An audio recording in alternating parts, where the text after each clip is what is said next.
الصلاة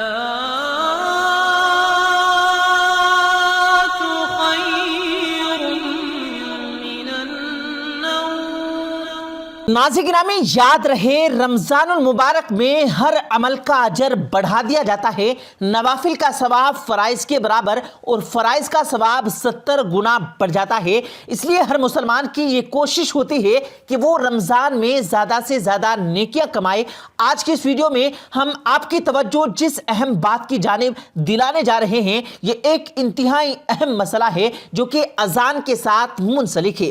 یاد رہے، اذان دینے اور اذان سننے، اس کا جواب دینے اور اس کے بعد دعا پڑھنے کے بڑے فضائل ہیں اور اس پر بڑے بڑے اجر کا وعدہ کیا ہے۔ لیکن افسوس کی بات ہے کہ اس نیکیوں کا پتہ نہ ہونے کی وجہ سے یہ نیکیاں ضائع کر دی جاتی ہیں۔ ہم آپ کو اذان دینے اور جواب دینے اور اس کے اجر کے ساتھ ساتھ یہ بھی بتائیں گے کہ اذان کے ساتھ ساتھ بیت الخلاء جانا کیسا ہے۔ اس بارے میں فقہا کی آرائیں کیا ہیں، اس ویڈیو کو ہر مسلمان کے لیے بہت ہی اہم ہے، اس لیے ویڈیو اسکپ مت کیجیے گا اور اس بارے میں جاننے کے لیے ویڈیو میں ہمارے ساتھ آخر تک جڑے رہیے گا۔ اور ابھی تک اگر آپ نے ہمارے اس یوٹیوب چینل کو سبسکرائب نہیں کیا تو ابھی اس یوٹیوب چینل کو سبسکرائب کرتے ہوئے بیل آئیکن پر ضرور کلک کر دیں تاکہ اسی طرح کی اپلوڈ ہونے والی ویڈیوز کا نوٹیفیکیشن آپ کو وقت پر ملتا رہے۔ پیارے دوستو، اس بات کو سمجھنے کے لیے اذان کے دوران بیت الخلاء جانا چاہیے یا نہیں، اس بات کا سمجھنا ضروری ہے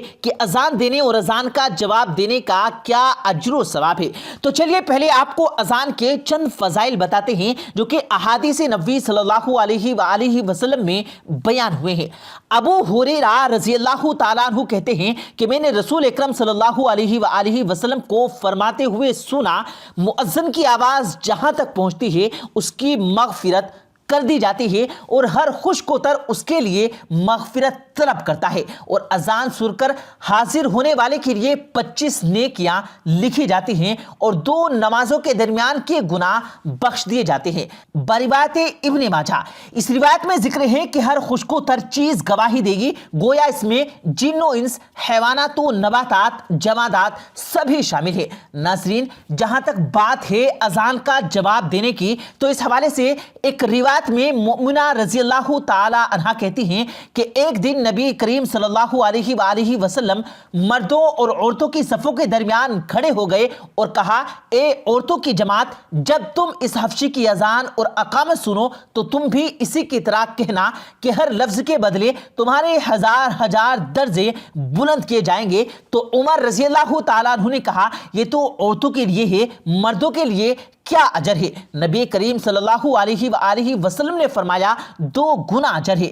اے عمر، پھر آپ صلی اللہ علیہ وآلہ وسلم عورتوں کی طرف متوجہ ہوئے اور فرمایا، اگر کوئی عورت اپنے شوہر کی اطاعت کرتی ہے، اس کا حق ادا کرتی ہے، اس کی اچھائی بیان کرتی ہے اور اپنے نفس اور اس کے مال میں خیانت نہیں کرتی تو جنت میں اس کے اور شہداء کے درمیان صرف 1 درجے کا فرق ہوگا۔ اگر اس کا شوہر مومن اچھے اخلاق والا نکاح شہداء میں سے کسی سے کرا دے گا، سبحان اللہ، کتنی بڑی فضیلت ہے اذان سننے اور اس کا جواب دینے کی۔ اور اذان کا جواب دینے کے حوالے سے کئی احادیث میں تاکید بھی ملتی ہے اور ساتھ میں یہ تعلیم بھی دی گئی کہ اذان کا جواب کیسے عرض کیا جائے۔ اذان کے دوران کی دعائیں بھی سکھائی گئی ہیں اور اذان کے بعد کی دعائیں بھی، جیسا کہ بخاری شریف کی ایک روایت میں ہے، جو شخص اذان سننے کے بعد درجہ ذیل دعا پڑھے گا اسے آپ حضرت صلی اللہ علیہ وآلہ وسلم کی شفاعت نصیب ہوگی۔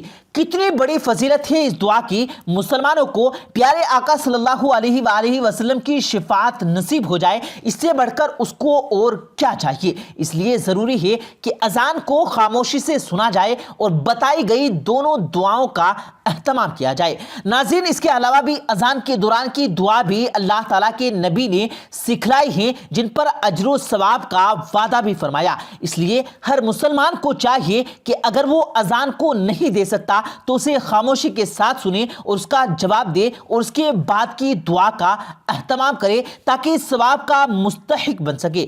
آپ نے اذان کے فضائل جان لیے، چلیے اب بات کرتے ہیں آج کے اپنے سوال کے جوابات کے۔ آیا اذان کے وقت بیت الخلا جانا درست ہے یا نہیں؟ تو اس حوالے سے فقہا کا کہنا ہے کہ اذان کے وقت استنجا وغیرہ کے لیے بیت الخلا جا سکتے ہیں، بالخصوص جبکہ تقاضا شدید ہو یعنی تیز ہو۔ البتہ بہتر یہ ہے کہ اذان کے وقت نہ جائے اور خاموش ہو کر اذان سنے اور اس کا جواب دے، کیونکہ یہ اذان در حقیقت ندائے الہی ہے، اور اس کا ادب و احترام یہ ہے کہ آدمی جس کام میں مشغول ہو یا جس کام کو کرنا چاہتا ہو اس کو موقوف کر دے اور اذان سن کر جواب دے، کیونکہ اذان کو خاموشی سے سننے کی اور اس کے جواب دینے کی نہ صرف احادیث میں تاکید ملتی ہے، بلکہ اذان دینے، اذان کا جواب دینے اور اذان کی دعائیں پڑھنے پر بڑے بڑے فضائل بیان ہوئے ہیں، جن کے بارے میں آپ کو بتلا دیا گیا۔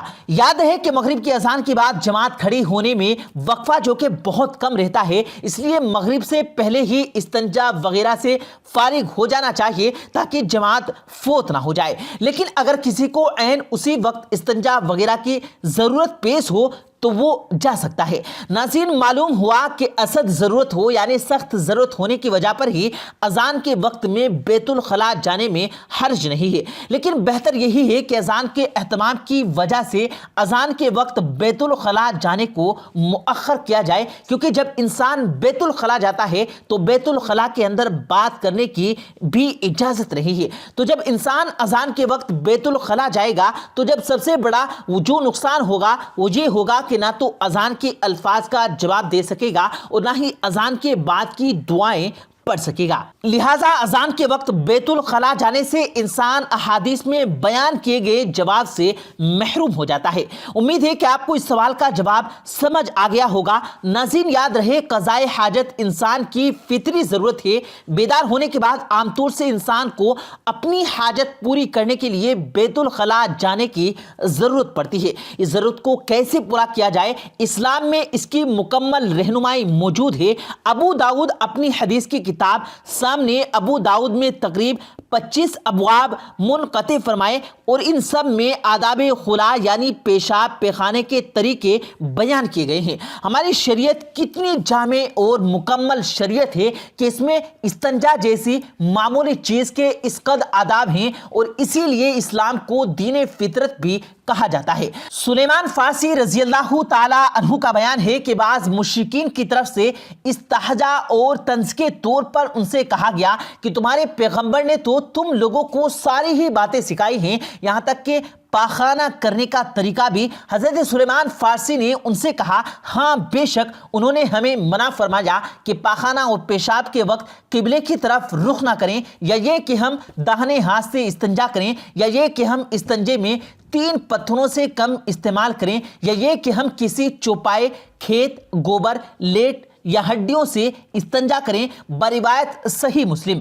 سلیمان رضی اللہ تعالیٰ عنہ کے جواب کا مطلب یہ ہے کہ یہ کوئی قابل استحاجہ کی بات نہیں، بلکہ یہ اس مذہب کے جامع دلیل ہے، اور بلا شبہ ہم وہ خاص وقت ایسا ہوتا ہے اس وقت اللہ کا نام لینا، اس سے دعا کرنا بے ادبی کی بات ہوگی۔ اس لیے رسول کریم صلی اللہ علیہ وآلہ وسلم نے ہدایت فرمائی کہ جب کوئی بندہ قضائے حاجت ہو جائے تو مشغول ہونے سے پہلے دعا پڑھے، جو کہ حضرت انس رضی اللہ تعالی عنہ سے مروی ہے کہ رسول کریم صلی اللہ علیہ وآلہ وسلم جب بیت الخلا جانے کا ارادہ فرماتے تو یہ دعا پڑھتے تھے۔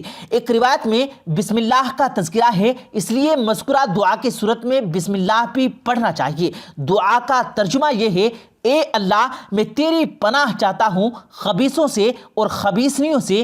بروایت صحیح مسلم۔ یاد رہے یہ دعا بیت الخلا میں داخل ہونے سے پہلے کی دعا ہے، جس کا یہ بھی مطلب ہوا کہ بیت الخلا کے اندر نہ تو کسی دعا کی گنجائش ہے اور نہ ہی کسی بات کرنے کی، اس لیے یہ بتا دیا کہ داخل ہونے سے پہلے دعا پڑھ لیجیے گا۔ پیارے دوستو، امید کرتے ہیں آپ کو آج کی ہماری یہ ویڈیو ضرور پسند آئی ہوگی۔ اگر آپ کو یہ ویڈیو پسند آیا ہو تو اس ویڈیو کو دل سے لائک کریں اور زیادہ سے زیادہ لوگوں تک اس ویڈیو کو ثواب کی نیت سے شیئر کریں، اور اس ویڈیو کے بارے میں آپ کی کیا رائے ہے کمنٹ سیکشن میں اپنی رائے کا اظہار ضرور دیں، اور مزید اسی طرح کی روز کی ویڈیو پانے کے لیے ہمارے چینل کو ضرور سبسکرائب کریں۔ ملتے ہیں پھر ایک نئی ویڈیو کے ساتھ، تب تک کے لیے اللہ حافظ۔